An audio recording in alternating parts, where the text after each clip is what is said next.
حضرت عمر کے زمانے میں نا ایک نوجوان تھا، نیک تھا، مسجد جایا کرتا تھا رات کو. تو مسجد جا رہا تھا تو رستے میں ایک عورت نے دعوت گناہ دی. ابن عساکر نے اس کو لکھا ہے. وہ نوجوان تھا، خواہشات تھی، کچھ طبیعت مائل ہو گئی. ابھی ادھر جا ہی رہا تھا کہ کسی نے آیت پڑھ دی، والی من خاف مقام ربہ جنتان، جو رب کے سامنے کھڑے ہونے سے ڈرے گا اللہ 2 جنتیں دے گا. واقعی ڈر گیا، وہ واقعی ڈر گیا. اتنا ڈرا کہ بے ہوش ہو کے گر پڑا. بیماری سے لوگ بے ہوش ہوتے ہیں، پیسے ڈوب گئے بے ہوش ہوتے ہیں، بچے کے غم میں بے ہوش ہوتے ہیں. سچ بتاؤ کبھی خوف خدا سے بھی بے ہوش ہوتا کوئی دیکھا ہے؟ ہمارے ہاں تو روز مرہ ہی نہیں ہے بھائی. اور بڑی باتیں ہیں بے ہوش ہونے کی، ڈرنے کی، غش کھانے کی.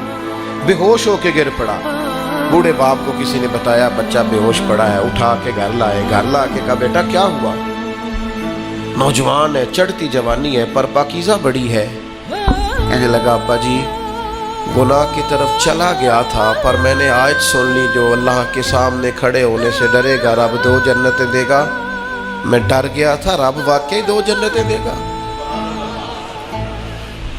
باپ رو پڑے، ابا جی کی آنکھوں میں آنسو آئے اور کہا پتر اللہ بڑا مہربان ہے، اس کے وعدے سچے ہیں، واقعی 2 جنتیں دے گا. اس نے پھر ایک چیخ ماری اور اس طرح کی ماری کہ اس کی روح ہی پرواز کر گئی. روح ہی پرواز کر گئی. کشتگان خنجر تسلیم را، عشق کی خنجر سے قتل ہو گئے لوگ.